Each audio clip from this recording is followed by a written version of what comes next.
أعوذ بالله من الشيطان الرجيم بسم الله الرحمن الرحيم بسم الله الرحمن الرحيم السلام عليكم ورحمة الله وبركاته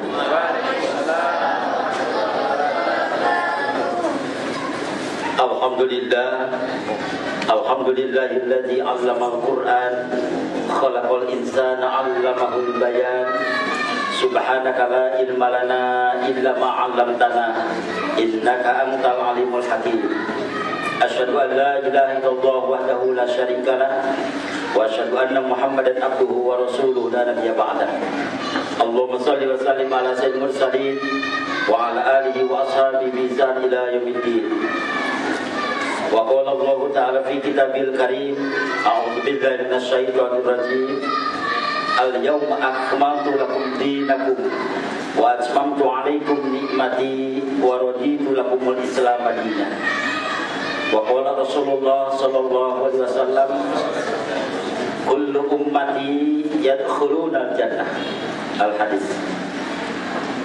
Tengada jemari ke hadapan Allah, Zat yang Maha Rahman dan Maha Rahim. Atas kudrat dan iradahnya kita bersama-sama hadir bersimpu bersama. Yang mudah-mudahan majlis yang mulia ini majlis Usyakil Quran, yang tadi bersama-sama kita mentilawahkan Quran, bersolawat dan juga menzikirkan Asmaul Husna. Ini semuanya merupakan rangkaian amaliyah kita pada sore hari ini sebelum sang mentari tenggelam berganti hari, dari mulai hari Jumat yang merupakan Sayyidul Ayyam berganti menjadikan hari Sabtu atau malam Sabtu. Mudah-mudahan di hari yang penuh dengan rahmat dan inayah Allah ini, Allah memilihkan kita semua hadir di majlis yang mulia ini, dihadiri dengan para sepuh, bini sepuh, alim ulama, guru-guru kita semua, wabil khusus sahibul bait yang tentunya Allah telah menggerakkan seorang hambanya memberikan perbelanjaan dengan Allah, perniagaan dengan Allah. Yang biasanya orang hanya menikmati urusan fisik saja, tetapi hari ini fisik, pesak dan pasuknya pun juga akan berisi. Fisik adalah jasad kita harus sehat. Keluarga besar Majlis Usyakil Quran harus sehat fisiknya, sehat jasmani dan rohaninya. Serta yang kedua, sehat pesaknya. Al-Fulus lulus, La-Fulus mampus. Majlis Usyakil Quran tanpa mendapatkan kontribusi orang-orang yang Allah gerakkan, yang mendapatkan kepercayaan dengan rizkinya yang halal, rizkinya yang barokah. Karena tidak mungkin rizki yang halal dan barokah itu ingin mengantarkan mengalir terhadap sesuatu yang Allah rahmati. Tidak akan mungkin mau dialirkan kepada sesuatu yang mendapatkan berkah Allah. Oleh sebab itu mudah-mudahan wabil khusus kita telah mampu bersama Al-Mukarram, orang tua kita, ayahanda, kakak kita, Bapak Haji Amris Bulungan, yang alhamdulillah dapat baru pertama kali saya bersilaturahim pada saat ini, dan juga guru-guru kita. Saya mendapatkan amanat sebagai seorang murid yang ingin berusaha menjadi murid yang teladan, bukan telatan, yang ingin berusaha sebagai murid yang taat kepada gurunya. Inilah guru saya, Syekh Al-Ustaz Muhammad Suhud Al-Hamid. Beliau meminta untuk bersilaturahim, maka saya berusaha sebagai murid yang setia. Alhamdulillahirabbil alamin. Ternyata di bulan Jumadil Tsani dapat bertatap muka bersilaturahim, berkumpul bersama di ruangan yang mudah-mudahan berkah Allah mengantarkan kepada kita semua. Langkah kita mudah-mudahan menjadikan langkah zikir kita kepada Allah. Hamparan sajadah yang menghantarkan, di mana ayunan tangan kita ini selalu bersolawat kepada baginda Rasulullah Sallallahu Alaihi Wasallam. Orang yang telah Allah pilihkan, orang yang tidak pernah kita menatap wajahnya, orang yang tidak tidak pernah bersama-sama bersimpu dengan kita. Tetapi kenapa begitu namanya disebutkan, bergetarlah hati kita. Nama seorang manusia yang Allah pilihkan 5 waktu sehari semalam dikumandangkan oleh para muazzin. 3 kali diucapkan pada saat muazzin berkumandang 2 kali, dan pada saat iqomah dikumandangkan 1 kali. Dan ketika sholat yang kita laksanakan tidak sah sholat kita kalau tidak mengucapkan kalimat nama seorang manusia itu. Itulah dalam syahadat. Dan tidak sah sholat kita ini kalau tidak membacakan sholawat kepada Rasulullah SAW. Itulah barangkali sesuatu yang luar biasa. Oleh sebab itu penuh harapan seluruh para sepuh ini sepuh yang mengantarkan berdirinya Majlis Usyakil Quran ini, khususnya yang berada di Jakarta, di Bandung, yang mudah-mudahan nanti putra-putri kita yang hadir di majlis yang mulia ini bertebaran dimanapun mereka berada di bumi punya Allah. Maka di sana Al-Quran akan semakin terlihat. Al-Quran akan semakin memancarkan sirojam muniro. Jemaah kasih Allah yang berbahagia, yang dirahmati Allah Subhanahu wa taala. Saya mendapatkan kehormatan dengan panggilan yang baru saya dengar, baru saya lihat dalam catatan, dan saya nggak sempat untuk mengusulkan. Itulah dai muda. Padahal saya perasaan sudah 48 tahun usia, tapi karena sebutkan muda, jadi rasanya 18 tahun ke bawah. Subhanallah, mohon maaf kepada teman-teman yang belum laku. Karena di Bandung banyak grup IPTN, Ikatan Pemuda-Pemudi Telah Nikah. Mohon maaf barangkali yang tidak laku. Oleh sebab itu mudah-mudahan di Majlis Usyakil Quran ini sekaligus kita akan juga bukan hanya menghafalkan Quran, bukan hanya mengkaji Al-Quran, tapi bagaimana mengimplementasikan pesan Al-Quran. Yang belum menikah segera, mudah-mudahan. Amin. Yang sudah waktunya. Kalau yang belum, anak SD jangan lirik-lirik, masih jauh perjalanan. Yang sudah cukup barangkali mudah-mudahan tidak masuk kepada Golkar, golongan Karunghal. Maksudnya Karunghal itu kelengkar, bukankah itu orang Sunda ya? Oleh sebab itu mudah-mudahan ini semuanya adalah merupakan bagian bagi kita untuk mampu mengantarkan urusan dunia sampai di akhirat nanti. Dan yang keduanya, saya mendapatkan kehormatan itu karena harus berbicara di orang-orang pilihan Allah, orang-orang yang kuntum khair umat yang terbaik. Allah. Saya tidak berani mengatakan kata-kata yang lain, hanya Allah yang berhak. Termasuk guru kita yang hadir pada saat ini. Di sela-sela kesibukan beliau, subhanallah, saya menatap hanya dalam televisi, menatap dalam media cetak, mendengar ucapannya, ternyata sekarang ada di hadapan saya. Allahu Akbar. Inilah barangkali Allah menganugerahkan kepada saya, walaupun tadi berat hati ketika saya mau berangkat ini karena ibunda dalam keadaan posisi apa ke rumah sakit atau tidak. Saya kurang tahu persis barusan terakhir karena kondisi mah yang sudah kronis. Tapi karena demi saya yakin Allah lebih mengetahui, maka tadi mohon izin barangkali kepada Pak Haji Amrif, saya menitipkan nama ibunda saya karena beliaulah yang telah mengandung saya, melahirkan, menyusui, dan saya ini adalah anak pertama dan anak terakhir. Jadi satu-satunya ibunda, tidak ada lagi harapan kecuali dari saya. Allah lah yang mengantarkan anugerah saya mendapatkan nama Solihah. Kalau Solihah itu melirik biasanya adalah cantik. Oh ini begini, mohon maaf saya asli laki-laki kok. Buktinya sudah laku, alhamdulillahirobbilalamin. Tahun 95 saya nikah. Dan asbabun nuzulnya katanya, saya nggak tahu persis pada waktu itu karena masih ada dalam rahim ibu. Ketika ibunda mau melahirkan saya, ayahanda itu baca Quran surah At-Tin.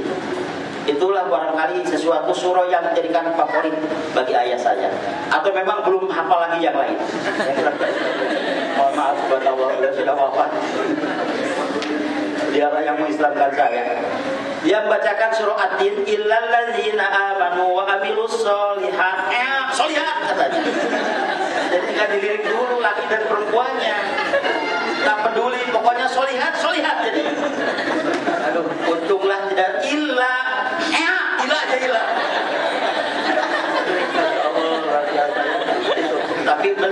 masih mendingan tidak dari mulai watini.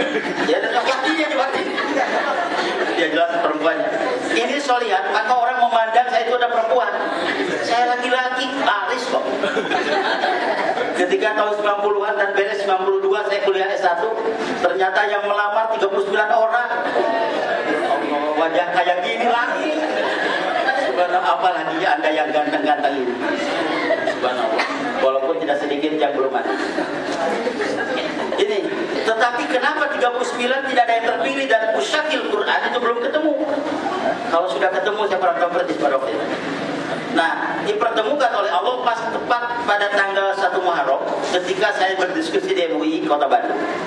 Beliau dari AMI, Angkatan Muda Islam Indonesia, saya dari Majelis Ulama Indonesia. Debat, kata moderator mengatakan, udah selesai, lanjutkan di rumah. Gitu. Ucapan itu Allah catat dan langsung berlangsung sampai sekarang. Saya diskusi terus di rumah. Tidak terasa baru menikah itu baru 21 tahun. Tapi rasanya Pak Amrit baru kemarin saya nikah itu. Kalau sudah ngobrol nikah, ingin cepat pulang kalau gitu.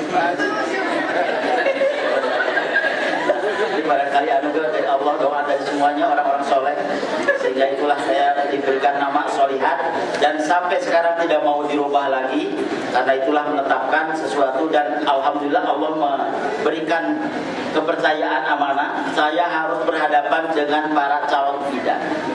Calon bidan di perguruan tinggi itu beberapa perguruan tinggi, saya ini bukan mengasuh pondok pesantren tetapi mengasuh para mahasiswi, sehingga sayalah yang satu-satunya, tidak ada saingan yang lain. Karena calon bidan, prodi kebidanan itu tidak ada laki-laki, tidak menerima mahasiswa, yang menerima adalah mahasiswi, sehingga rasanya saingan tidak ada, sehingga saya yang paling ganteng. Apa memang asbabun nuzulnya dari nama Solihat? Saya kurang tahu persis. Itulah rahasia Allah. Innama amruhu idza arada syai'an ay yaqula lahu. Masuk ke Dharma Husada kebidanan, masuk Poltek TNI AU kebidanan lagi. Subhanallah. Jadi wajah calon-calon bidan. Makanya ketika istri saya mau melahirkan, bidan pada tahu semuanya. Pak Solihat, masuk aja katanya. Jadi saya menyaksikan bagaimana istri saya melahirkan anak pertama. Nah, ternyata adinda semua, ya Allah, meregangnya luar biasa. Saya yang kadang-kadang, ya Allah, saya melihat benar seperti ini, awas jangan negatif macam-macam. Begitu melahirkan saya lihat yang terbayang bagaimana ibu saya ketika melahirkan saya. Meregangnya. Makanya bayi itu nggak ada yang seusia seperti ini. Terbayang kalau keluar seperti ini. Mau bagaimana? Makanya Allah menakdirkan fitrah kepada kaum wanita. Itu kan pertama adalah menstruasi. Sebagaimana senangnya, semangatnya ibadah, tapi Allah batasi. Ketika semangat bulan Ramadan, waduh, apalagi kalau tarawih pertama, semangat pada masjid itu. Tapi kelamaan pada mundur semuanya. Tapi ketika semangat itu, pas kaum wanita, kenapa nggak sholat? Kenapa nggak berangkat sholat tarawih? Ada tamu dari mana? Blok M. Selesai. Kok jauh banget Blok M? Ciberem atau Ciberem? Nah, selesai itu. Laki-laki nggak ada alasan. Kenapa mas nggak sholat? Ada tamu dari mana? Cihideuk. Yang kedua adalah pada saat hamil. Laki-laki sampai saat ini, mohon maaf yang besar perutnya, nggak ada sampai diceritakan berapa bulan sampai melahirkan. Dari mana melahirkannya? Rahimnya pun juga nggak ada. Dua. Yang ketiga adalah hamil melahirkan. Nggak ada laki-laki yang melahirkan. Yang keempatnya adalah menyusui. Paling-paling dimasukkanlah ke dalam dot dan dot dimasukkan, barulah laki-laki bisa menyusui kepada kita. Maka alhamdulillahirabbil alamin, saya dikaruniai oleh Allah Subhanahu wa taala anugerah ini. Oleh sebab itu, ini adalah ungkapan ta'aruf barangkali kepada seluruh hamba Allah yang Allah rahmati. Selanjutnya saya mendapatkan kehormatan untuk menyampaikan materi yang mudah-mudahan materi ini adinda tadi sudah sampaikan. Al-Quran surah Yasin 83 ayat dibaca bersama-sama, saya hitung 7 menit selesai. Subhanallah. Ternyata tilawah Quran bersama-sama itu cepat. Dan bagaimana orang yang memimpinnya, kecepatan itu tergantung kepada imamnya. Tapi kalau misalkan baca sendiri kadang-kadang 2 bulan nggak tamat-tamat, apalagi kalau tidak dibaca lanjutkan. Bismillahirrahmanirrahim. Yasin. Halo, keliling-keliling. Oh, halo, assalamualaikum. Oh iya, ayo berangkat, ayo, assalamualaikum. Sadaqallahul-azim. Besok lanjutkan lagi satu ayat dan barulah berakhir setelah 2 bulan. Itu orang-orang yang sana kalau di sini insya Allah soleh-soleh. Paling-paling satu ayat tamat. Nah, tamat satu ayat. Nah, ini antaranya. Oleh sebab itu, ada apa dibalik daripada keagungan Islam? Inilah yang barangkali kita mencoba di hadapan guru-guru kita, orang tua kita dan adinda semua, hamba-hamba Allah pilihan, menganugerahkan Allah kepada kita. Inilah kesyukuran yang harus kita terima. Al-yauma akmaltu lakum dinakum wa atmamtu alaikum nikmati wa raditu lakumul Islam. Hari ini telah aku sempurnakan agama. Untuk ajaran Islam itu ajaran yang disempurnakan, yang Allah berikan kepada para nabi dan rasul Allah sebelumnya. Tapi semuanya adalah Allah berikan kesempurnaan kepada ajaran yang dibawa oleh baginda Rasulullah Sallallahu Alaihi Wasallam.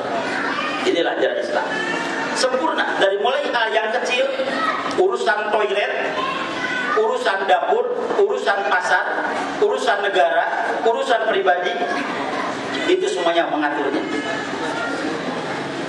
Tidakkah Rasul mengatakan ada 2 kuburan yang akan disiksa oleh Allah Subhanahu wa taala? Yang pertama adalah di mana di dalam kubur itu adalah orang yang selalu apabila mengeluarkan kotoran dia tidak pernah istinja. Sepelekan itu. Dan ini seberapa banyak orang yang menyepelekan masalah itu. Kalau laki-laki cukup di bawah pohon, keluarkan. Perempuan bagaimana? Cuma digibik-gibik. Orang-orang seperti itu, inilah barangkali Islam itu luar biasa. Maka kemarin saya mengisi seminar yang namanya adalah kenapa kita memilih Islam. Jawaban pertama adalah Allah telah menganugerahkan hambanya untuk mendapatkan permata yang tidak sembarangan orang. Ini semuanya adalah orang-orang yang telah Allah berikan permata. Permata dinul Islam. Inna dina indallahil Islam. Ini yang harus kita pertahankan. Oleh sebab itu dengan hadirnya majlis usyakil Quran, saudara-saudara kita yang mengangkat derajat martabat keislaman selama lurus sesuai dengan apa yang diamanatkan Allah dan Rasulullah SAW, mari kita bergabung bersama-sama. Pak Haji sebagai Syahibul Bait memberikan fasilitas kepada kita. Ini kalau kita abaikan berarti kita sudah mengkhianati amanat yang beliau sampaikan. Yang Allah titipkan kepada hambanya, rumah yang demikian luas, tempat untuk mengantarkan bisnis ekonomi dunia.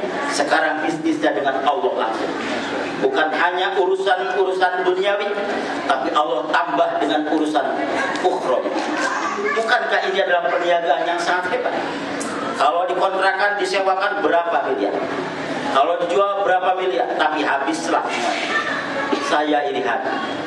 Ya makasih Allah yang berbahagia, anak-anakku sekalian, nanti dirikanlah di bumi pertiwi kepunyaan Allah ini, bertebaran di bumi di mana Allah memberikan hamparan, bahkan tidak jauh kemungkinan menurut prediksi katanya penduduk bumi dalam sekian puluh tahun yang akan datang itu semuanya sudah padat dan orang merasa jenuh berada di planet yang namanya bumi. Maka orang akan berduyun berangkat meninggalkan planet bumi dan dia akan hijrah ke planet yang paling dekat. Itulah bulan. Nanti majlis usyakil Quran. Di mana Anda sekarang? Saya mendirikan majlis usyakil Quran. Di mana? Bulan. Yakin kan nih? Di sanalah nanti berkumandang Quran surah Yasin. Di sana nanti akan berkumandang Asmaul Husna. Menurut akal tidak mungkin, tapi kata Allah pun bayangkan. Bandung Jakarta dulu sampai 5 jam bahkan lebih. Kenapa? Putar-putar kan? Jalan Panglejar masuk Purwakarta, lu mampir dulu di Soto Sadang. Orang ini kalau sudah berbicara masalah itu lain lagi masalahnya. Sorekan gini nggak udah tadi ya, udah tadi Soto Betawi gitu. Nah bukan saya, ini Pak. Nah itu diantaranya bayangkan oleh kita.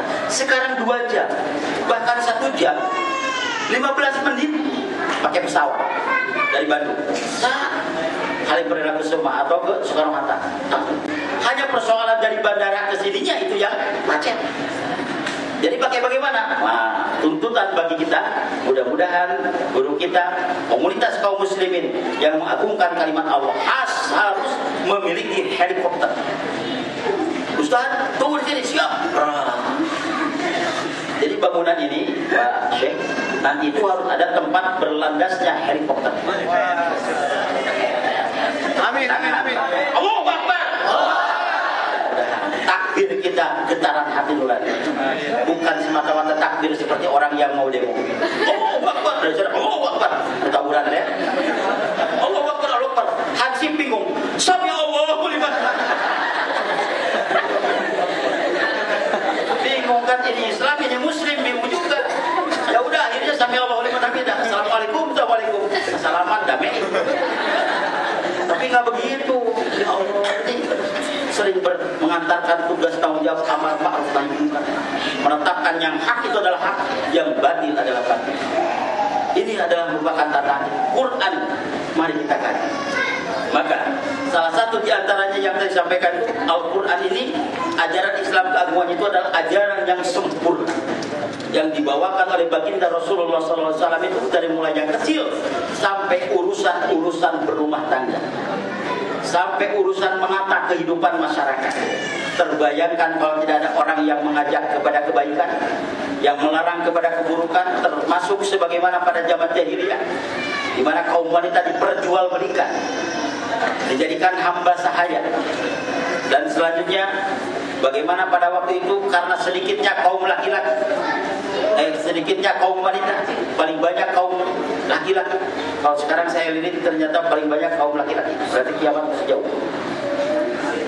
Dan ini adalah ternyata jahiliyah sudah insya Allah kita akan kikis. Majelis Usyatil Quran dan saudara-saudara kita yang bergabung di dalam mengantarkan amanat Allah ini mudah-mudahan bisa mempertaruhkan sesuatu yang sekarang ini merupakan fenomena yang tidak bisa kita hindari. Kenapa? Karena jahiliyah zaman Rasulullah SAW, Profesor Dr. Yusuf Qaradawi mengatakan, ternyata jahiliyah zaman Rasul tidak seberapa dibandingkan dengan jahiliyah yang akan datang di hari kemudian. Kapan? Allah, ternyata sekarang. Yang diperjualbelikan lagi bukan lagi yang sudah tua, tapi ABG.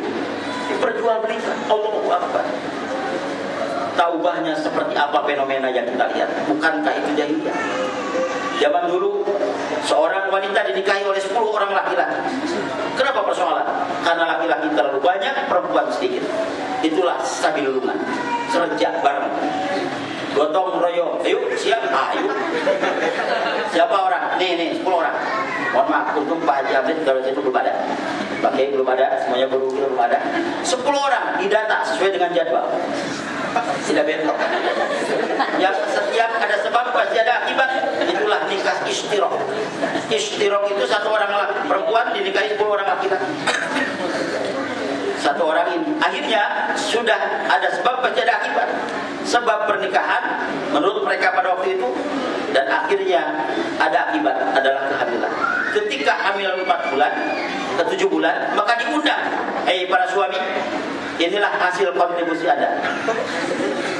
Investor masuk sini, dan inilah hasilnya.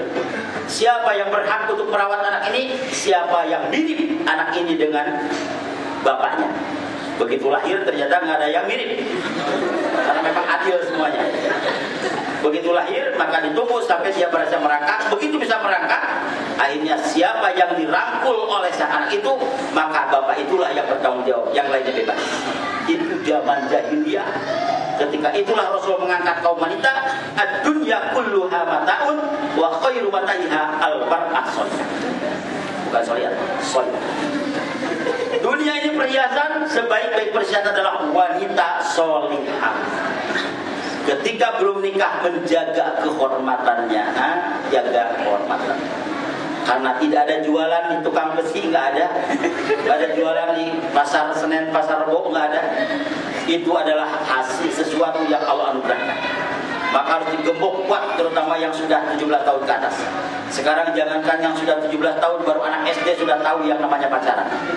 Eva, berapa pacarmu? Ada 4 sekarang mah. Ada si Iwan kumang amin banget sesuatu. Anak saya tanya deh, kelas berapa? Kelas 2. Kelas 2 SD sudah punya pacar 4. Dan ada mantannya terbayangkan. Ternyata sesuatu yang namanya buricak, burinong sekarang ini sudah menjadi hal yang tidak asing lagi. Ini tantangan bagi kita. Imam Asy-Syafi'i menetapkan bahwa yang termasuk laki-laki yang sudah balik itu adalah 15 tahun. Perempuan adalah 9 tahun dan yang sudah menstruasi. Dulu, sekarang tidak sedikit yang 7 tahun sudah menstruasi. Kenapa itu? Karena fenomena sudah lain. Ya Allah, tantangan ini. Yang berikutnya, pada waktu itu jahiliyah sekarang ini ternyata lebih hebat dibandingkan pada zaman Abu Jahal, Abu Lahab, Abu Sufyan, perabuan, kecuali Abu Gosok yang berbeda. Ya Allah, luar biasa itu. Yang kedua, keagungan Islam ini di mana Allah menetapkan wa atmamtu 'alaikum nikmati wa raditu lakum al-Islam dinan. Wa atmamtu 'alaikum, Allah telah mencukupkan nikmat untuk. Tidakkah kita merasa nikmat? Allah berikan satu yang sangat hebat, punya Tuhan yang satu, Allah Rabbul Alamin. Kita merasakan bangga dengan punya zat yang tempat kita bersimpuh adalah Allah Subhanahu wa taala. Tidakkah orang lain iri mereka itu? Mereka mengatur adanya trinitas, adanya trinitas, trimurti, hanya tripura yang tidak ada, dan trisakti yang belum ada politik. Kenapa mengatakan? Karena mereka itu 3 dalam 1. Tuhan Anak, Tuhan Bapa, dan Tuhan Rohul Kudus. 3 dalam 1. 3 kali 1 adalah 1. Itu matematika dari mana itu?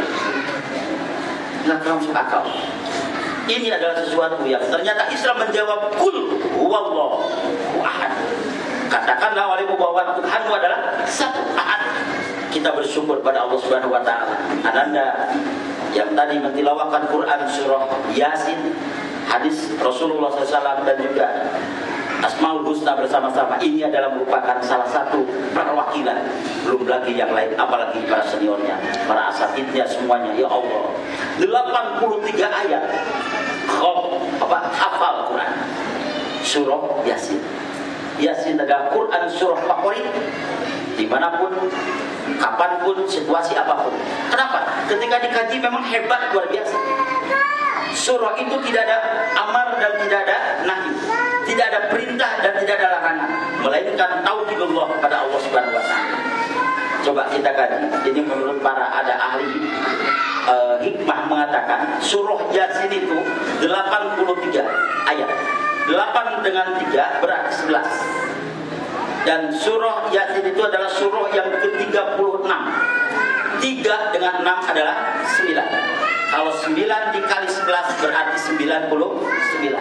Asmaul Husna. Wallahu a'lam. Silakan aja, mohon maaf barangkali. Tapi kalau kita kaji, kenapa Allah menetapkan Yasin itu Quran surah ke-30?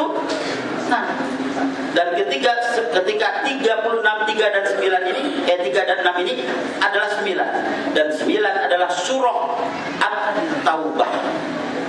Surah At-Taubah menunjukkan surah yang tanpa membacakan basmalah. Ada apa di balik itu? Orang yang mentauhidkan dirinya selalu bertaubat kepada Allah.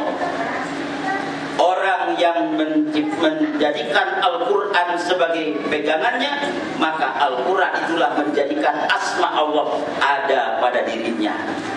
Dia siap gerakan hartanya, fisik, pesak, pasek, fisiknya siap gerakan, datang ke tempat ini. Walaupun berapa banyak sesuatu yang dapat mengundang keberkahan dari yang lain, tapi kita tinggalkan semua. Kita antarkan, walaupun harus kita keluarkan fulus, tak jadi masalah. Tapi Allah yang sudah mencatat fulus yang kita keluarkan. Fase kita, istiqomahkan kita dengan tanaman adalah iman yang mantap. Wa atmamtu alaikum, Allah cukupkan. Nih Tuhanmu satu, nggak usah 2 lah, repot. Apalagi kalau banyak. Politeisme, maaf bukan poligami, khawatir ada yang lirik-lirik. Politeisme Monoteisme itu adalah Tuhan yang banyak. Kita memahami aspek monoteisme, Tuhan yang satu. Tapi tidak semuanya yang satu ini adalah Allah namanya. Ini harus kita cangkap, terutama dalam materi kewiraan atau Pancasila. Semua agama benar. Kata siapa loh? Itu di garis koma. Selanjutnya adalah kata pemeluk agamanya. Kita mengatakan Islam yang benar, yang lain tidak benar. Kenapa persoalannya? Karena tidak sesuai dengan apa yang diamanatkan oleh Allah Subhanahu wa taala. Tuhan kita Allah Ahad satu. Inilah yang mempertaruhkan sampai bila dilempar, sampai bila disiksa kita sekarang ini. Alhamdulillah. Agama kamu Islam, ya udah selesai. Kamu apa? Di luar Islam, tidak ada masalah. Islam itu adalah rahmatan lil alamin. Kita melaksanakan ibadah sholat, nggak pernah orang lain merasa terganggu. Apa kita sholat orang lain terganggu? Enggak. Inilah barangkali ayahanda kita yang selalu memproklamirkan amar ma'ruf nahi munkar ini. Persoalannya apa? Karena kita tidak mau diganggu dan kita pun tidak pernah mengganggu. Tanggung jawab kita, man ra'a minkum munkaran, sesuatu yang mungkaran harus kita. Karena diamanatkan oleh Allah Subhanahu wa taala. Satu, kita punya Tuhan yang satu, Allah Subhanahu wa taala, yang la ta'khudhuhu sinatun wala naum. Tidak pernah ngantuk dan tidak pernah lupa. Terbayang kalau Allah lupa, ya Allah berikan. Pasti kun kata Allah. Ud'uni astajib lakum. Aku kabulkan. Ketika kita menagih, ya Allah, mana? Janji itu lupa. Terbayang Allah lupa. Allah tidak demikian. Selanjutnya dia tidak pernah ngantuk. Beda dengan kita. Walaupun tidak di atas kasur yang empuk, spring bed yang empuk, ternyata anugerah yang Allah limpahkan kepada kita. Kadang-kadang dibawa ke majelis ilmu, tapi mudah-mudahan tidak kepada majelis tusyakil Quran. Kenapa? Karena jangankan di atas kasur yang empuk, umat Islam itu, orang yang meyakini Allah sebagai zat satu-satunya Tuhan itu diberikan kenikmatan yang hebat. Mau tidur itu tidak pernah mengenal waktu. Sedikit-sedikit tidur. Bukan sedikit tidur, tapi sedikit-sedikit masuk ke kasur. Udah, apalagi masuk ke majelis ilmu. Makanya rata-rata paling tempat favorit adalah yang dekat benteng. Mohon maaf. Yang di pinggir itu adalah tempat VIP. Oh, mau lama juga nggak apa-apa lah. Betul, mohon maaf. Ini bagaimana nasib? Nah, kenapa? Ketika melihat para penceramah, awalnya itu satu. Lama-lama ada bayangan. Yang paling sulit adalah memisahkan bulu mata yang atas dan yang bawah. Selalu ingin bersilaturahim. Dijaga, berai. Begitu ketemu, susah. Dan akhirnya leher tidak ada kekuatan. Ketika sudah seperti itu, ajaran Islam tidak boleh mengganggu kenikmatan orang. Antarkan kenikmatan itu, la azidannakum, biar bertambah lagi. Maka berikanlah dorongan doa, bismikallahumma ahya. Kenapa? Karena mulainya awalnya sudah salah doanya. Masuk ke majelis ilmu bismika, artinya jelas. Udah terbayang. Tapi kenikmatan itu, saya nggak pernah, walaupun guru saya pernah bilang dulu katanya, likulli da'in dawa'un. Setiap penyakit ada obatnya. Wadawa'un ngantuki katanya. Obatnya yang ngantuk jitakun. Aduh, Masya Allah. Kalau saya rektor selalu menempatkan saya kalau ngajar di kampus itu selalu jam 14 ke atas. Posisi orang dan muka dan nggak karuan. Orang kaget, mahasiswa kaget kalau saya ngajar pagi-pagi. Tumben Pak Soliah ngajar pagi-pagi. Ada apa katanya dulu? Barokah saya bilang. Ternyata yang namanya itu luar biasa. Itulah anugerah dari Allah Subhanahu wa taala. Makanya ada ungkapan mengatakan ada gunung di tengah sawah, di Ciberem ada belanga. Duduk termenung dengan ceramah, mata merem-merem menganga. Saya nggak pernah kubris mereka itu. Biarin, saya bilang. Itu kenikmatan, jangan ganggu orang lain kok. Biarkan, kalau perlu kita doakan. Biar nanti kita sudah bubar, dia masih menikmati. Atmamtu alaikum nikmat. Allah cukup. La ta'khudhu sinatun wa naum. Terbayang kalau malam hari kita bangun. Keluarga besar majlis usyakil Quran, bangun tengah malam. Fatahajjat bihi nafilatan lak asa ayyab asaka rabbuka maqamam mahmuda. Ternyata yang kita minta, ya Allah, Ini yang membedakan. Allah itu la ta'khudhuhu sinatun wa la nawm. Kita belum apa-apa sudah. Masya Allah. Itulah hebatnya kenikmatannya. Oleh sebab itu, yang kedua, Allah utus seorang nabi, itulah baginda Rasulullah SAW.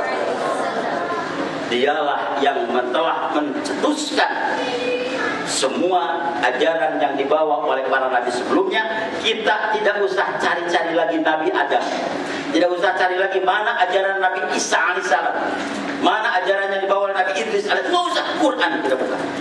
Quran akan menjawab apa yang telah disampaikan Allah kepada para nabi sebelumnya. Ini sudah disempurnakan kok. Maka seorang nabi itulah yang harus dikatakan laqad kana lakum fi Rasulillah uswatun hasanah. Uswah hasanah dalam semua aspek ibadah. Kepada siapa kita ibadah? Kepada bagaimana pola kita ibadah. Allah Akbar, ini yang kita banggakan. Agungnya Islam itu. Yang kedua, kita punya seorang nabi yang Allah utus. Wa ma arsalnaka illa kafatal linnas. Tidaklah semata-mata kami mengutus engkau Muhammad, melainkan untuk seluruh umat manusia. Orang Jakarta, Betawi, orang Bandung, orang Cirebon dan lain sebagainya, termasuk orang Demak. Ternyata Demak itu jauh dengan Makkah Al-Mukarramah. Tapi kenapa justru dari Demak hafal Quran? Orang Arab saya kurang tahu persis berapa banyak yang tidak hafal Quran, termasuk Abu Jahal. Kalau tidak percaya silakan suruh-suruh. Benar atau tidak? Enggak hafal, bahkan menentangkan. Wahai Muhammad, wah luar biasa. Sekarang kalau ada namanya Abu Jahal, habis hantam oleh orang-orang majlis usyahil Quran. Mana Abu Jahal? Makanya jangan beri nama itu. Subhanallah, saya lihat tadi kita dengar nama-namanya indah-indah luar biasa. Tadi siapa? Marhaban ya? Allah Salihat. Oh yang lain lebih parah. Namanya indah-indah luar biasa. Terbayang kalau namanya dari keluarga besar Usyakil Quran ini, Majlis Usyakil Quran. Siapa namanya? Ijroil. Islami. Tapi namanya nama malaikat Ijroil. Habis semuanya. Mati nanti. Siapa namanya Israfil? Awas saja. 31 Desember jangan diberi trompet. Subhanallah. Beri nama terbayang. Walaupun gagah betul Al-Quran ada. Beri nama Bu. Katanya Bu sudah melahirkan. Iya. Laki perempuan laki. Beri nama siapa? Fir'aun.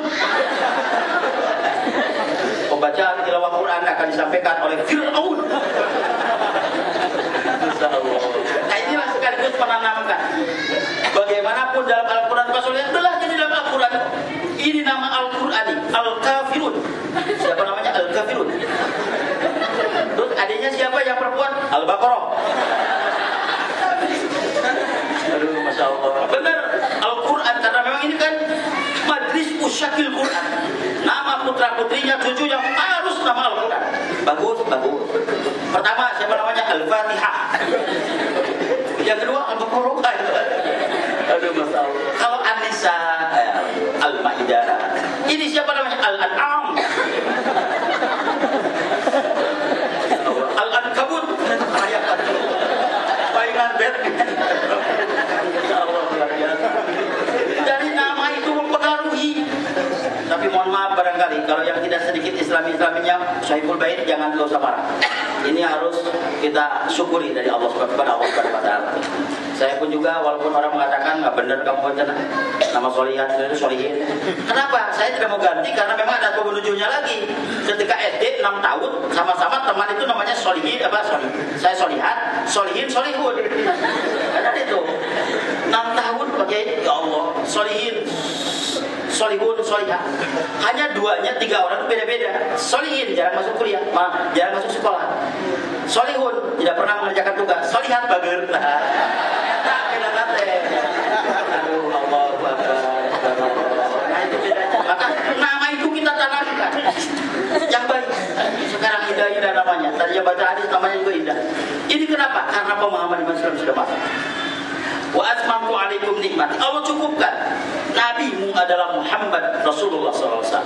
Tetapi tidak berarti bahwa kita tidak boleh iman. wajib iman. Amanar rasulu bima unzila ilaihi bir rabbih wal mu'min. Kita wajib mengimani kepada nabi-nabi sebelumnya. Amanar rasul, kita wajib mengimani kepada para nabi dan rasul Allah yang sebelumnya. Tidak cukup, tidak usah kita. Kenapa sekarang kamu tidak merujuk? Kenapa tidak baca Quran? Saya mencari nama-nama nabi yang 124 ribu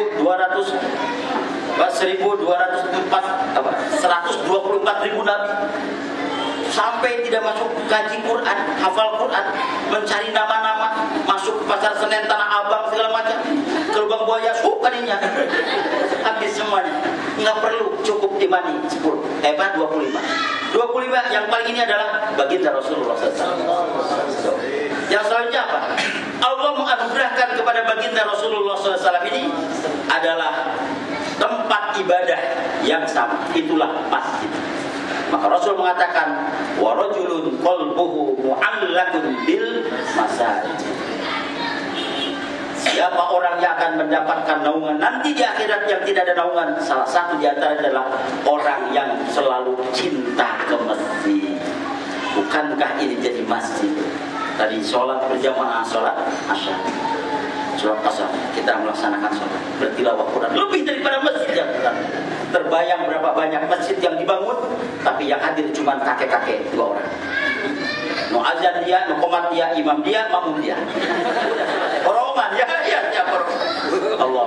Baru penuh bulan Ramadan, hari pertama. Hari berikutnya tumbang semuanya. Itu di Bandung.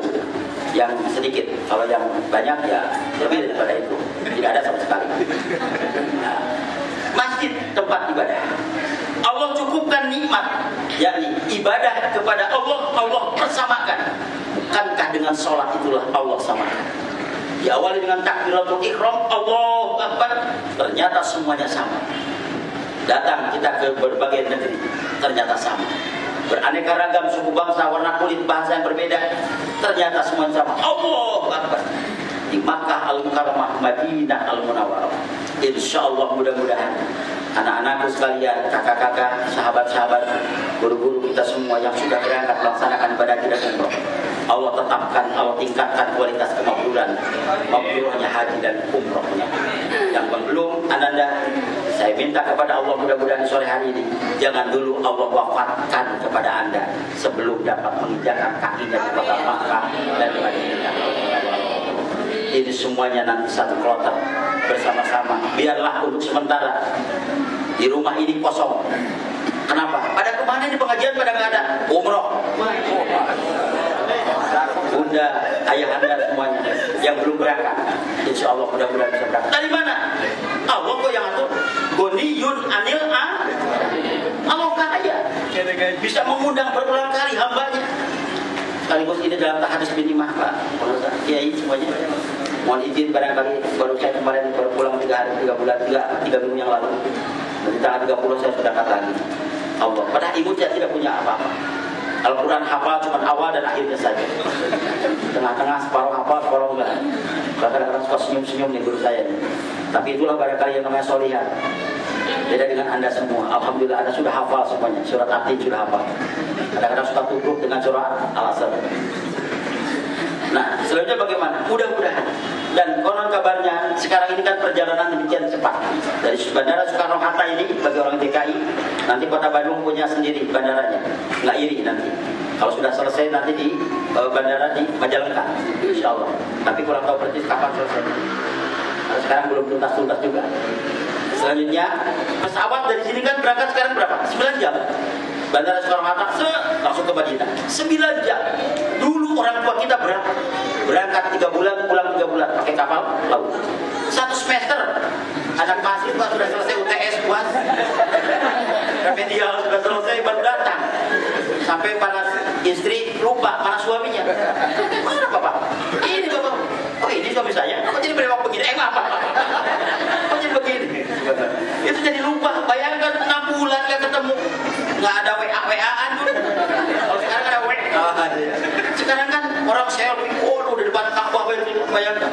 Ternyata yang datang adalah orang hitam. Hajar Aswad. Aduh, bangga, mohon maaf. Nah, di antara itu, andaikan dulu sudah ada kayak itu. Mungkin Rasulullah adalah orang yang ruhama bainahum. Wahai para sahabat, Abu Bakar, Umar, Utsman, ayo kita kumpul. Ali, yuk kita selfie. Allahu Akbar ya Rabbal. Rasul tidak mengalami hal itu. Cukup umatku saja yang menikmati. Aku penderitaan yang dihadapi. Allahu Akbar. Rasul cukup pada waktu itu enggak pernah mengalami yang namanya pengeras suara, mikrof, apalagi yang namanya handicap. Enggak mengalami yang namanya HP. Terbayang kalau punya barang pinjam ke Abu Bakar, bukan pinjam. Saya mau nelfon ke Raja Rekrut. Kamu masuk Islam ya? Masya Allah. Rasul dipakai dakwah, kita dipakai magic. Allah Akbar. Terbayang. Apalagi kalau ada kameranya segala macam. Mungkin Abu Bakar lah yang paling mendahulunya memotret Rasulullah SAW, bagaimana Rasul sedang melaksanakan ibadah kepada Allah. Tapi ternyata nggak ada data yang seperti itu. Tapi kenapa kita iman kepada Allah? Satu diantaranya adalah karena Allah telah mencukupkan nikmat kepada kita. Malaikat, masjid. Yang berikutnya, kenikmatan yang Allah berikan, agungnya Islam ini, Allah berikan ibadah yang sama, itulah sholat. Dan rangkaian dalam rukun Islam itu, mulai sholat, zakat, saum, haji, itu semuanya sama. Semuanya diawali dengan mikot. Nggak ada orang yang mau berangkat ibadah haji, ternyata pakaian pokoknya bagaimana saya sendiri. Nggak bisa. Pak, mau kemana? Mau umroh? Udah bawa nggak bukan ihromnya? Rumah saya aja, pakai baju kimono. Pakai sarung, gajah nongeng, gajah buah. Harus pakai baju ihrom yang 2 helai tanpa berjahit untuk komplit. Ini boleh latihan nanti ada kepada syekh kita, pakai latihan. Kenapa? Karena supaya kita membiasakan diri. Pakai sarung, jangan ada dalaman. Biar latihan, weh bebas. Nah, biar gak kaku di sana itu. Karena berapa banyak, Pak, yang ternyata sahabat-sahabat kita sedang melaksanakan ihram di perjalanan. Bayangkan 490 kilo Madinah sampai ke Makkah itu, dia lupa tidur. Talbiyah awalnya semangat 1 bis, 50 orang. Labbaik Allahumma labbaik. Lama-lama 15 menit kemudian tinggal setengahnya. Lama-lama kemudian hilang tinggal 10 orang. Lama-lama lagi hilang tinggal 5an hilang, tinggallah pembimbingnya saja sendiri. Oh batur, sorangan nyepek. Akhirnya perem semuanya. Ketika dalam keadaan tidur, labbaik Allahumma labbaik, sudah kemana saja, ternyata dia tidak sadar. Dia itu bapak-bapak. Ya Allah, saya bilang, karena sudah tidak pakai apa-apa, dia sudah lupa. Enak aja gini. Saya bilang, Pak, apa Pak Sulihat? Jadi sodako kali-kali Pak. Ya Allah. Sodako itu kalau paham, kalau tidak paham seperti itu mau apa? Tua gitu, mohon maaf ya.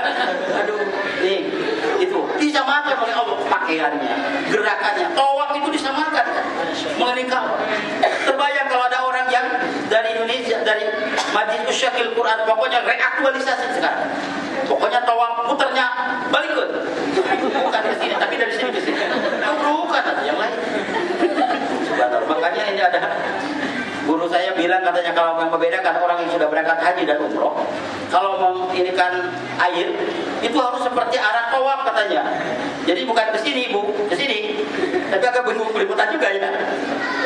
Walaupun Anda belum berangkat melaksanakan ibadah tawaf, tapi ternyata manasik ibadah haji dan umroh sudah sering kita laksanakan.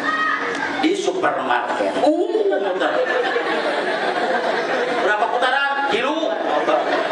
Nanti yakinkan, karena kita ini keluarga besar Usyakil Quran, sebelum masuk ke toko swalayan, masuk ke supermarket, awali dengan menawakidkan diri kita, diawali dengan mikot terlebih dahulu. Laksanakan sholat safar terlebih dahulu di rumah berangkat. Setelah itu baru mengucapkan talbiyah, labbaik Allahumma labbaik la syarika lak. Sampai di pintu baru istiqlal dulu, bismillah. Tapi nggak usah ke satpam. Tapi kalau ada yang nanya, jawab. Begitu ibu dan bapak mentang-mentang sudah ikut pengajian ini, lantas kita tawaf, keliling, baru nyari-nyari, Bu, tumben belanja, labbaik Allahumma. Dengan siapa yang berangkat? La syarika lak. Masya Allah, luar biasa. Nah ini, itu jangan kita tanamkan. Sama semuanya, takbirnya sama, melaksanakan tawaf yang sama, sa'i yang sama. Yang membedakan hanya sedikit-sedikit. Urusan ikhtilaf ini anak-anak sekalian harus kita paham. Tetapi yang ambil kita itu adalah persamaan dan aspek perbedaannya marilah kita kaji lebih dalam lagi. Menyimpan di sini. Ada yang bawa, ada itu kan variasi. Ada yang mau takbir itu kayak gaya mau saya jawara. Allah. Biarkan. Dah akbarnya belum, baru Allah. Akbarnya belum kan? Tapi kalau sudah makanya disebutkan dengan takbiratul ihram. Takbir yang mengharamkan sesuatu. Kalau kita tadi takbir yang menghalalkan. Maka tadi, marilah kita gemakan takbir. Itu ada menghalalkan sehingga pengajian berjalan gitu maksudnya. Nah, dah sampai sana. Selanjutnya apa yang dinikmatkan? Allah mencukupkan saudara-saudara kita adalah innamal mu'minuna ikhwah. Orang mukmin dengan yang satu dengan yang lain adalah saudara. Subhanallah. Saya datang ke sini disambung. Inilah merupakan persaudaraan kita. Ini yang harus kita jaga. Kemarin terjadinya gerhana matahari, semuanya sepakat, sama semuanya, menetapkan hanya jam yang berbeda.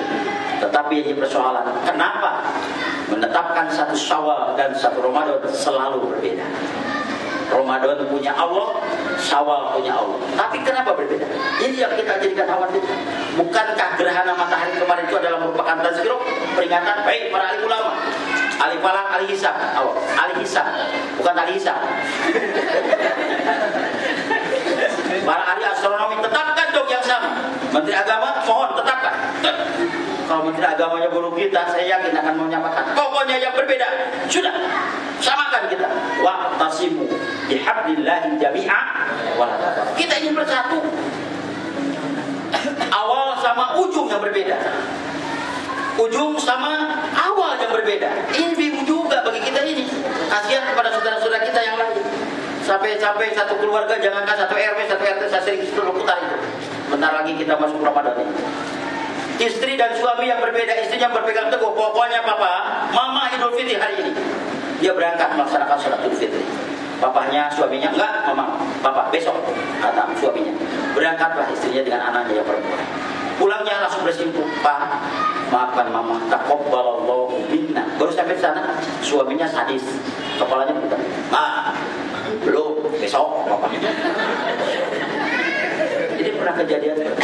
Dan besoknya, suaminya yang pulang, sholat Idul Fitri sendirian, karena anaknya satu-satunya. Datang ke rumahnya, pasti dia tidak akan mungkin bersimpuh. Dia kalah untuk menang. Maafkan bapaknya, minal aizin. Udah pak, ada luar sana. Itu sampaikan seperti itu.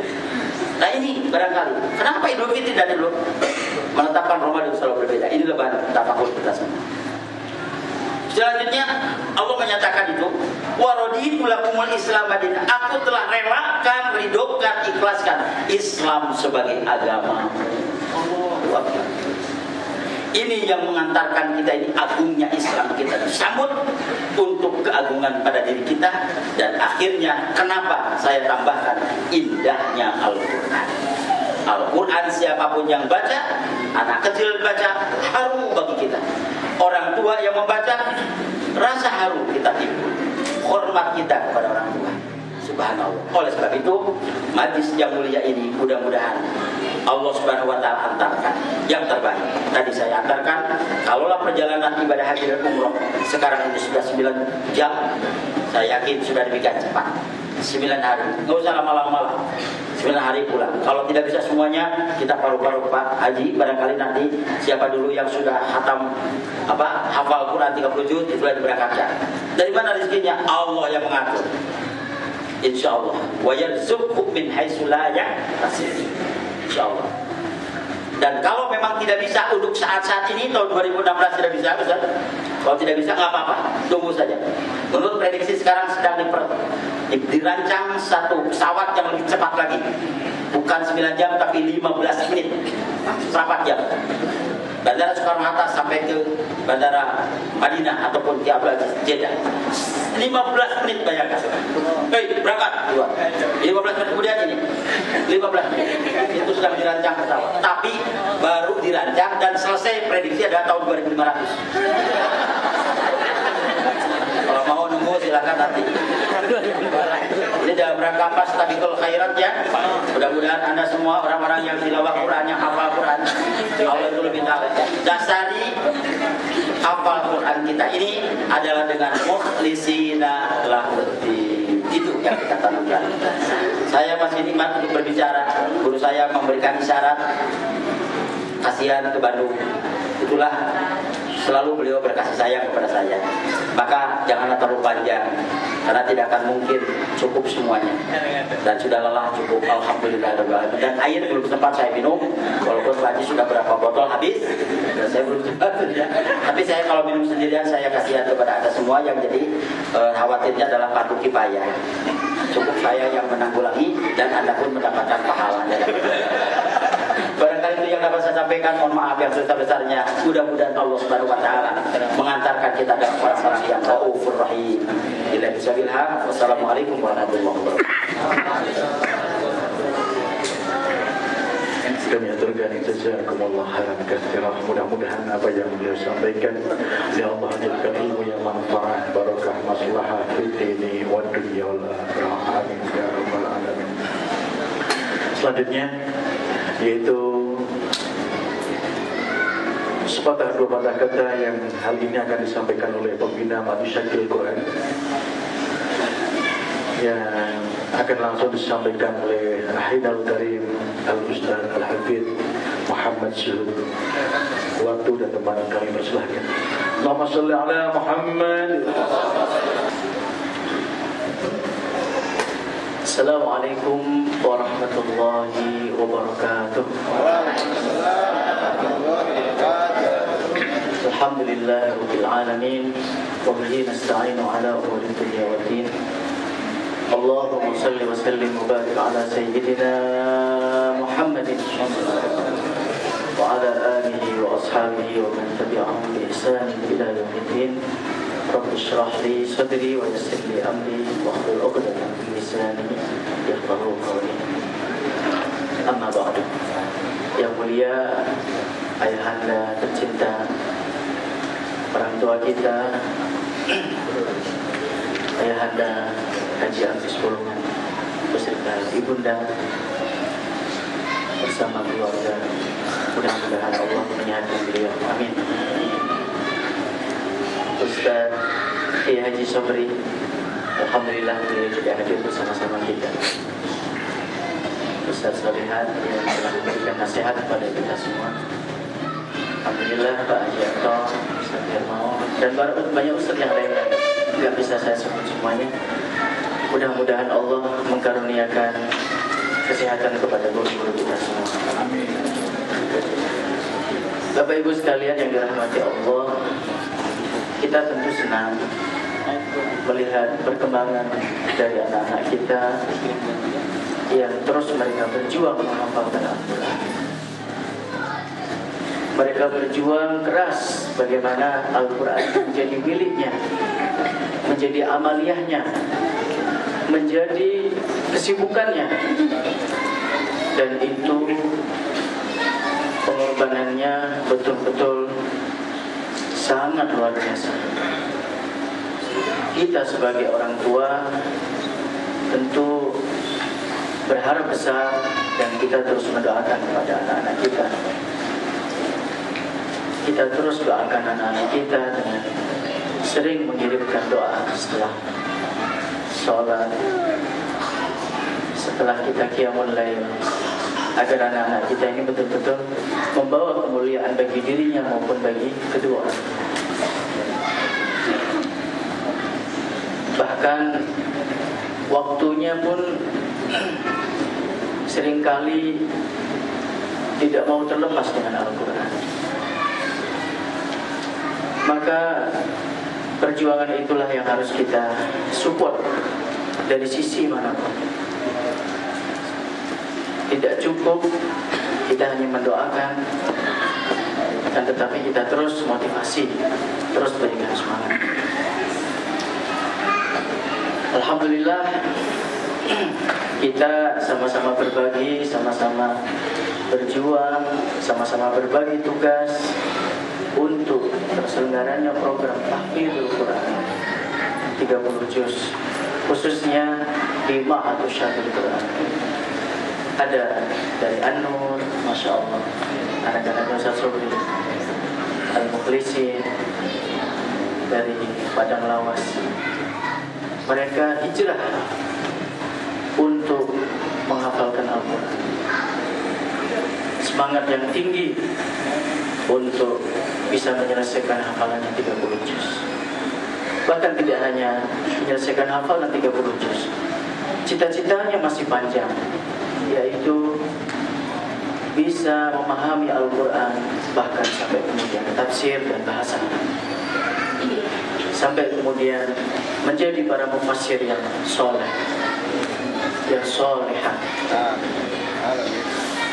Insya Allah ini menjadi harapan kita semua. Bapak Ibu sekalian yang dirahmati Allah, di hadapan saya ada amal soleh yang luar biasa.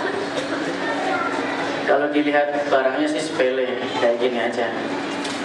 Kan tetapi sepele-sepele kayak gini nih bisa jadi yang mengantarkan kita mendapatkan ridho dari Allah Subhanahu wa Ta'ala. Jadi disadari atau tidak, dikeluarkan uang receh kita atau uang kertas kita dari saku kita atau dari dompet kita, dimasukkan ke dalam sini, ini sudah menghasilkan para hafid-hafid yang insya Allah mulia nantinya. Yang kita tidak mampu menghafalkan Al-Quran, tapi kemudian kita memberikan tugas panjang kepada anak-anak kita.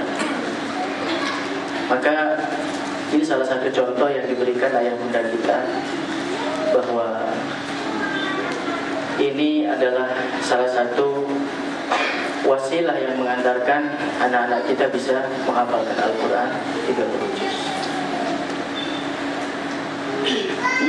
Alhamdulillah ada dari Bandung sekarang, dari Jakarta, bahkan nanti selanjutnya dari seluruh provinsi di Indonesia. Amin. Ada santri yang juga lebih keras perjuangannya daripada teman-temannya yang menghafalkan Al-Quran. Boleh satu santri dari Bandung, Kang Gugum, boleh dibantu. Kang Gugum.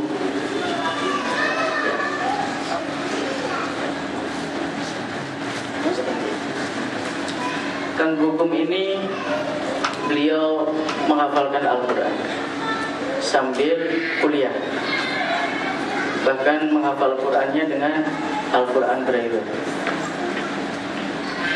Jadi saya pun tidak bisa Al-Quran Braille kayak gimana. Saya yakin juga kalian ayah bunda atau adik-adik semua tidak bisa Al-Quran Braille. Bisa nggak Al-Quran Braille? Enggak. Kita coba mendengar perjalanan beliau menghafalkan Al-Quran, tapi sambil juga kuliah. Ini khusus yang di Bandung boleh kuliah.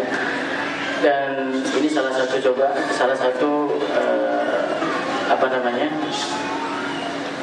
percontohan nantinya.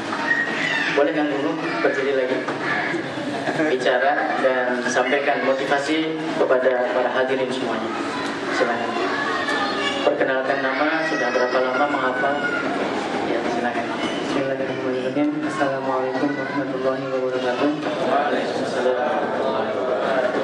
Bismillahirrahmanirrahim. Wassalatu wassalamu ala Rasulillah. Ya, perkenalkan, nama saya Ade Rahmat Gumilar atau biasanya dipanggil Gugum, asal daerah dari Ciamis. Sekarang tinggal di asrama Ma'had Syarhul Quran Setiabudi Regensi, juga sambil kuliah di Universitas Pendidikan Indonesia pada prodi Ilmu Pendidikan Agama Islam. Alhamdulillah sekarang sudah semester 6. Setelah itu saya mulai masuk MUI, mulai menghafal itu pada bulan April 2015. Jadi sekarang sudah kurang lebih 11 bulan. Setelah itu cara menghafal saya menggunakan Syarhul Ajaz. Alhamdulillah sekarang sudah masuk 11 juz sampai 11 juz. Alhamdulillah. Jadi sambil kuliah, sambil menghafal. Jadi paginya kuliah gitu. Kalau di kuliah juga ketika misalnya sambil menunggu dosen kadang suka murojaah gitu. Kemudian pas di motor murojaah. Ketika nanti pulang, kalau misalnya pulang tuh kadang maghrib, kemudian berisya ada kajian, setelah kajian ada persiapan untuk sholat ziyadah. Kemudian bangun untuk yang mulai, kemudian setelah yang mulai persiapan mandi seperti itu. Nah, habis pada subuh restoran berangkat kuliah lagi. Dan alhamdulillah kalau untuk Jumat gitu ya, libur, makanya kemarin ada informasi untuk ke Jakarta, saya ingin ikut atau ingin bersilaturahmi dengan saudara di Jakarta. Masya Allah. Ceritakan proses perjalanan menghafal Al-Qur'annya seperti apa kan? Mungkin mulai bagaimana saya bisa membaca Al-Qur'an itu, prosesnya cukup panjang prosesnya. Karena saya belajar Al-Qur'an itu mulai dari usia 7 tahun gitu sampai saya SMP itu masih belum lancar, jadi harus diulang-ulang karena kan sensitivitas yang luar biasa dari telunjuk gitu, karena kita meraba kemudian disensor oleh otak gitu, jadi luar biasa itu ini. Dan berbeda ya ketika membaca Al-Quran Braille itu dari kiri ke kanan, dan hurufnya pun berbeda, bukan seperti Arab biasa, tapi ini hurufnya huruf Arab Braille tapi tidak mengurangi dari hukum tajwidnya, sama persis ketika dibaca, hanya saja dari hurufnya berbeda dengan huruf Arab itu. Ya, dan saya tuh mulai tertarik menghafal belum lama sebetulnya gitu. Ketika masuk kuliah saja, ketika bertemu dengan rekan-rekan yang menghafal Al-Quran gitu. Dan saya pun ketika masuk kuliah itu baru mulai menghafal juz 30 ya. Saya mulai menghafal dari surat yang pendek, tapi saya merasakan ya, ketika menghafal juz 30 tidak adanya guru, berbeda, kadang-kadang semangat, kadang-kadang tidak. Dan ya mungkin ketika dulu tuh patokannya atau saya menghafal tuh bisa dengan murata gitu ya, dengan talaki. Kalau sekarang kan bisa mendengar ustaz langsung yang misalnya ada bacaan yang salah bisa dibetulkan. Kalau dulu patokannya mungkin dari murata seperti itu. Dan alhamdulillah ketika semester 4 itu sudah hafal juz 30, tetapi juga belum disetorkan. Dan ada rekan yang mengajak, ayo gue mau nggak dilanjutkan hafalannya sampai 30 juz. Alhamdulillah ada pesantren yang beasiswa juga bisa sambil kuliah, tapi tempatnya jauh dari kuliah. Nah ya, itu namanya Kang Arif Hajar. Ya, alhamdulillah waktu itu saya coba untuk wawancara ke kantor Al-Quran. Di wawancara akhirnya saya nggak nyangka itu bakal diterima, kira kalau misalnya pesantren beasiswa tuh persyaratannya gitu agak panjang, tapi ini saya yang baru hafal 1 juz cuma 30, dan itu pun nggak tahu lancar atau enggak, tapi alhamdulillah bisa diterima. Dan memang jarak dari kampus ke masjid itu cukup jauh ya, apalagi kalau ditempuh dengan jalan, tapi alhamdulillah ada jalannya. Jadi ada sahabat-sahabatnya juga yang sama kuliah di UPI seperti. Jadi ketika saya berangkat kuliah dan pulang kuliah, ada yang mengantar dan ada yang menjemput gitu dengan menggunakan motor. Karena ketika di situ pun tidak ada angkot ataupun Al-Quran Braille itu 1 juz 30 juz berapa beratnya Kang Gugum? Ya, kalau yang saya gunakan sekarang Al-Quran Braille itu yang tanpa terjemah gitu. Jadi kurang lebih 1 juznya setengah kilo gitu. Jadi kalau dikalikan 15 kilo, dan kalau yang dengan terjemah bisa lebih berat lagi. Jadi 30 juz sampai 15 kilo. Iya. Masya Allah. Jadi kalau kamu Gugum mau pulang ke rumah hanya bawa Quran saja itu berat ininya 15 kilo ya. Satu dus besar. Ya. Pernah bawa Quran 30 juz nenteng-nenteng gitu? Pernah tuh ketika saya pertama masuk ke Al-Quran, kan saya harus bawa dari kontrakan itu, alhamdulillah pakai sama teman. Ya, Masya Allah. Ya, baik. Iya. Boleh Bapak Ibu, Ayah Bunda, kita dengarkan Kang Gugum membacakan 1 ayat 2 ayat, boleh ya? Boleh. Ya. Boleh Kang Gugum, silakan. A'udzu billahi minasy syaithanir rajim. Bismillahirrahmanirrahim. Ar-Rahman 'allamal Qur'an, khalaqal insan, 'allamahul bayan, sadaqallahul 'azim. Masya Allah. Usia sekarang berapa Kang Gugum? Usia alhamdulillah baru 21. 21. Jadi cita-citanya selesai kuliah, selesai hafalan. Insya Allah emang wisuda juga di kampus, juga wisuda di takbir selalu. Luar biasa. Takbir. Allah Akbar. Ya, Masya Allah. Baik, alhamdulillah. Jadi cita-citanya wisuda takbir juga wisuda kuliah nih. Sudah KUA kan? Amin.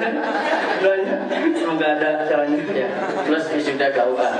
Pengen cepat nikah atau pengen nanti aja? Ya, targetnya kalau misalnya udah hafal Quran, kemudian juga udah mendapatkan pekerjaan, insya Allah pengen cepet-cepet sih, nggak akan menunda. Ingin menyegerakan. Iya, alhamdulillah. Kang Gugum tahu di hadapan kita ada para akhwat. Ya, tahu. Tahu ya. Baik, alhamdulillah. Mudah-mudahan ada yang tertarik sama Kang Gugum. Udah merunduk semuanya. Tapi harus selesai 30 juz semuanya. Selesai 30 juz, selesai kuliah. Amin ya rabbal alamin. Apa yang diberikan kata-kata terakhir untuk kami semua? Ya, mungkin sedikit motivasinya bagi teman-teman yang menghafal, terus dipupuk motivasinya tetap semangat dalam menghafal ya. Coba lihat ya, mungkin yang bukan hanya saya gitu ya, yang menghafalnya cukup lebih sulit saja, semangat banyak nih yang di luar sana mungkin bisa sekarang dilihat di video YouTube gitu ya, bagaimana yang memiliki kekurangan seperti sulit berbicara tapi tetap semangat untuk menghafal. Masa teman-teman yang diberikan oleh Allah kelengkapan fisik kurang semangatnya gitu ya dalam menghafal. Apalagi saya dengan kesibukan kuliah kok masih bisa juga menghafal. Mungkin teman-teman yang memiliki keluangan waktu yang lebih panjang pasti dapat lebih maksimal lagi dalam menghafalnya. Kemudian kepada donatur terima kasih yang telah membantu berjalannya para santri dalam menghafal. Semoga amalan ibadahnya dijadikan sebagai amal jariah. Barakallah. Terima kasih dan ya sama-sama ya. Mau salam silakan. Ya, mungkin cukup sekian dari saya. Mohon maaf. Wassalamualaikum warahmatullahi wabarakatuh. Waalaikumsalam. Alhamdulillah. Baik. Alhamdulillah. Itu salah satu perjuangan santri kita yang muda, yang juga saya juga sampai saat ini belum terpikir bagaimana Al-Quran Braille, karena saya sendiri juga tidak bisa Al-Quran Braille dan belum pernah belajar itu. Tapi ternyata menghafalkan dengan Al-Quran Braille pun bisa. Dalam waktu 11 bulan juga hafal 11 juz sambil kuliah juga. Dan ini merupakan luar biasa, insyaallah. Baik ayah bunda, sekarang ada titipan kenceleng dari ayah. Baik. Dari Bapak Roy, warung bubur ayam. Terus ini juga ada. Oh ini lebih berat lagi nih. Ini kira-kira ada 3 kilo kali ya. Segini. Ini dari Bapak Haji Ihsan dari warung Wirosableng. Kemudian dari Fathur. Ini yang, wah ini lebih berat lagi, Masya Allah. Jadi lebih berat timbangannya, lebih hebat hasilnya, ya, Masya Allah. Tapi belum tentu juga. Ini adalah Haji Akbar. Ini lebih berat lagi, Bapak Haji Yunus, Masya Allah. Ini lebih berat, Masya Allah. Jadi semakin berat ini semakin senang ya. Tapi ini semakin ringan. Ini jangan-jangan, oh ini namanya Ranas Duta Saputra ya. Ini lebih ringan, mudah-mudahan isinya cek semuanya. Bukan cek-cek, bukan ya. Tapi cek yang asli. Alhamdulillah. Ini M. Muhammad Elian, Masya Allah. Ini Muhammad Elian, luar biasa. Ini banyak sekali yang dikirimkan untuk menjadi motivasi buat ayah bunda semua, buat para hadirin yang hadir saat ini. Bismillahirrahmanirrahim. Wassalamu ala sayyidina Muhammad wa ala alihi ajma'in. Allahumma ya rabbana ya karim ya dzal jalali wal ikram ya dzal jalali wal ikram ya dzal mawahib al azam. Istajib lana ya rabbana du'ana kama wa'adtana. Istajib lana ya rabbana du'ana إنك لا تخلف الميعاد. صلى الله على سيدنا محمد وعلى آله وسلم والحمد لله رب العالمين. Barakallahu fiikum. Alhamdulillah, terima kasih ayah bunda. Sekali lagi saya sampaikan permohonan maaf yang sebesar-besarnya. Alhamdulillah rabbil alamin wal afu minkum. Wassalamualaikum warahmatullahi wabarakatuh.